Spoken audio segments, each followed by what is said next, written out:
మెత్తగుంటే ఒకడు మురిసి మురిసిపోతాడు. ఎత్తు కాదు కురుస కాదు మీకో సత్యం చెబుతాను.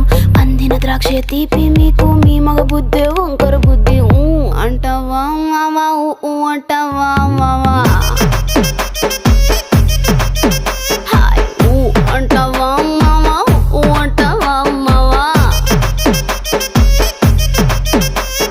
బొద్దు బొద్దుకుంటే ఒకడు ముద్దుగున్నావంటాడు. సన్నం గుంటే ఒకడు సరదా పడిపోతుంటాడు. బొద్దు కాదు సన్నం కాదు వంపు సంపు కాదండి.